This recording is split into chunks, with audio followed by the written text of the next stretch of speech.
Olá, amigos internautas. Chegamos mais uma vez à nossa playlist Análise de Obras de Arte, aqui no nosso Tapioca com Poesia.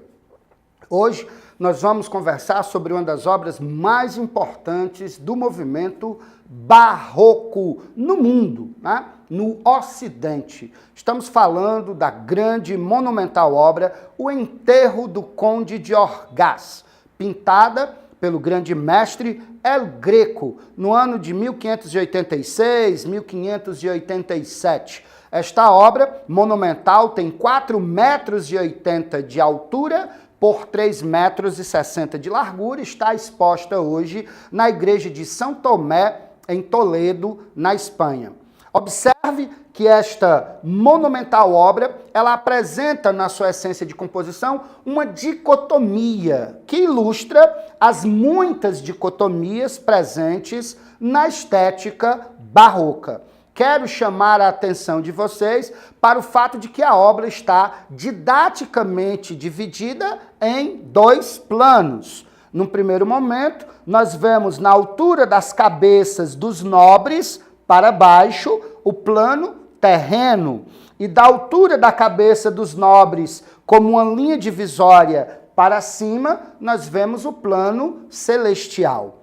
Observe a composição desta dicotomia. No plano terreno, nós temos o predomínio do monocromatismo. Trata-se do preto como cor predominante. Já no plano celestial, nós vemos uma profusão de cores, cores quentes, cores intensas, já estabelecendo aí a dicotomia. O que é da terra, o que é do céu, o que é do homem, o que é de Deus, o monocromatismo versus o policromatismo. Observe alguns detalhes interessantes que eu queria destacar para vocês, numa leitura, numa análise dessa importantíssima obra de arte.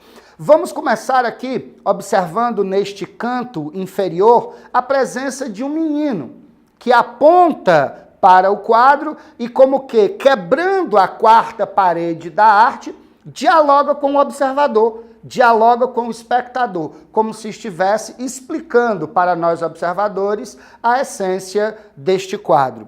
Observe no outro extremo, no lado direito, a presença de André Nunes. Este padre, acredita-se que tenha sido o padre de Sobrepeliz de Áfana, o pároco da igreja de São Tomé, que encomendou o quadro. Ele ganhou um processo contra os descendentes do Conde de Orgaz, que se recusaram a alegar dinheiro à igreja. E esta obra foi encomendada como uma comemoração de sua vitória legal. Bem próximo deste padre, nós observamos um crucifixo que conecta os fatos que ocorrem embaixo na terra com as cenas de enlevo e êxtase no céu. Ele nos lembra a ressurreição de Cristo, que possibilita a salvação do falecido conde.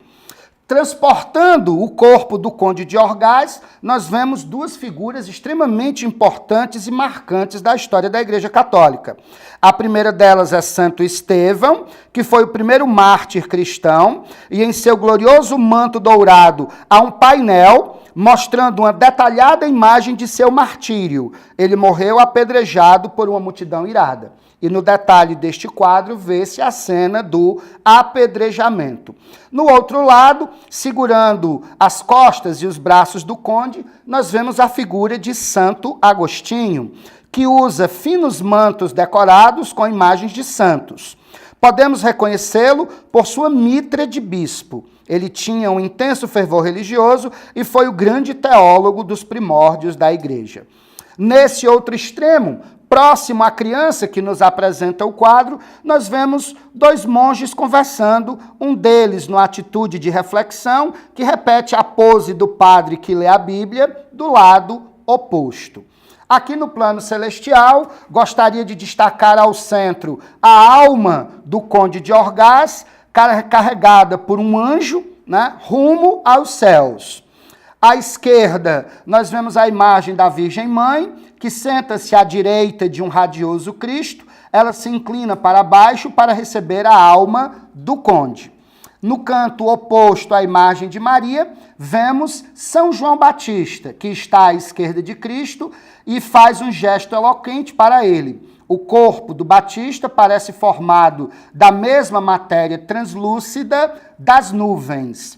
Entre os indivíduos que moram no plano celestial aqui próximos a São João Batista, vemos algumas figuras ilustres e entre elas aqui ao centro, usando bigode e cavanhaques, a figura do rei Filipe II, sentado entre os habitantes do céu.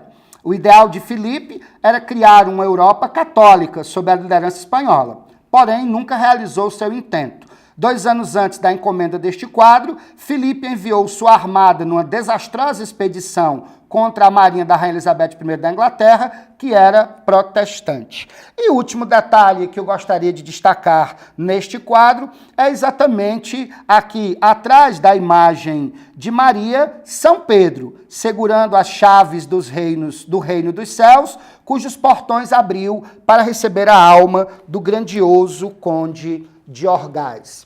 Notamos, portanto, caros internautas, nesta monumental obra, um didatismo incrível do artista tentando nos explicar pontos e referências históricas que são bem característicos da Espanha do período barroco, do período da Contra-Reforma Católica, em que há o choque das ideias antropocêntricas advindas da ciência com as ideias teocêntricas de resistência da Igreja Católica. E isso imprime a esta obra uma grandiosidade que sobrevive ao tempo e nos faz apreciá-la com o mesmo interesse da época em que foi produzida. E aqui nós discutimos um pouco as dicotomias, as oposições do barroco com uma grande observação do contexto histórico no qual esse mesmo barroco se insere.